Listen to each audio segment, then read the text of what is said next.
The more insane statements we hear from Moscow, the greater our force must be. Addressed by the President of Ukraine, 22nd February 2024. I wish you health, fellow Ukrainians.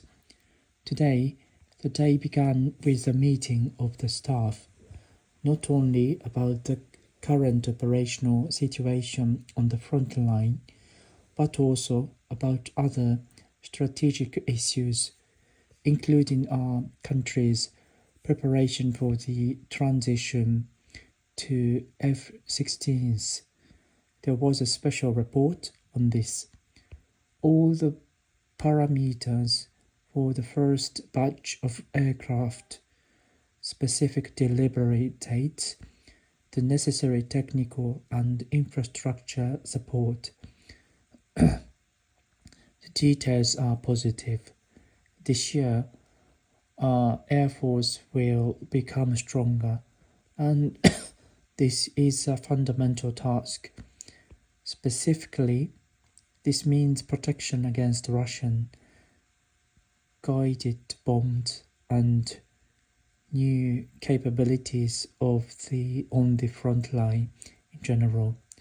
Of course, today's meeting also included reports from the Commander-in-Chief, Intelligence and Minister of Defense and other government officials responsible for armaments.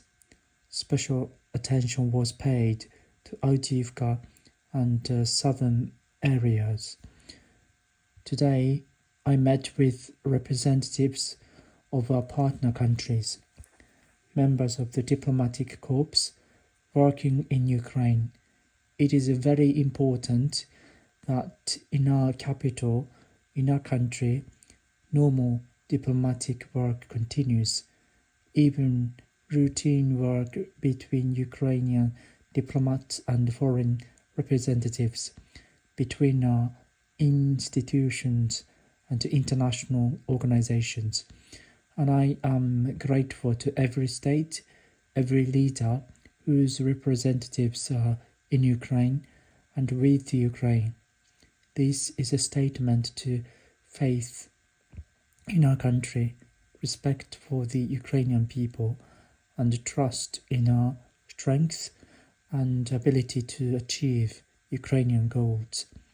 We talked, among other things, about the need for clear and principled cooperation for the sake of implementing the peace formula, for greater security for Ukraine and for each of our countries, and for the sake of Ukraine's internal transformation. By the way, we are also working to expand our representation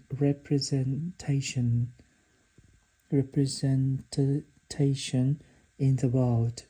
Last year, we opened new Ukrainian embassies in Africa and generally achieved a higher level of interaction with leaders and countries of the African continent. For this year, we aim to increase our engagement and potential of cooperation, particularly in Latin America. Today, I spoke with President of the European Council, Charles Michel. We had a very specific conversation, focused primarily on our common interest, the interest of all Europeans. I am grateful to you, Charles, Mr. President, for your absolute constructiveness. First, the situation on the border with Poland is utterly unacceptable. I informed him of the Ukrainian initiative to hold an immediate meeting between the representatives of Ukraine, Poland, as well as the European Commission at the border. I am grateful for the support and willingness to make every effort to safeguard the interests of European security and return to the situation to a purely legal framework as soon as possible. It is worth negotiating, and Ukraine's proposals are quite concrete.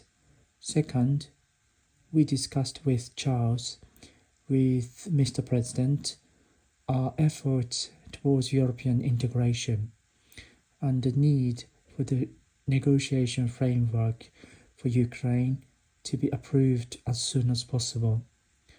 Approved by the EU member states, the goal is absolutely rational. We can start the negotiation process in the first half of the year, even by June, and this will be the best signal to all those who do not believe in Europe that our unity is really getting stronger. One more thing.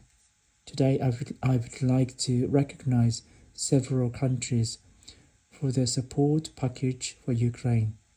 Denmark, the 15th defense package has been announced.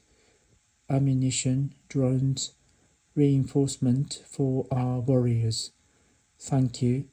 I appreciate that all our agreements with Mette, Mrs. Prime Minister of Denmark, are being perfectly implemented. The United Kingdom, there is an announcement about the preparation of a package. In particular, it will contribute to repelling Russian assaults.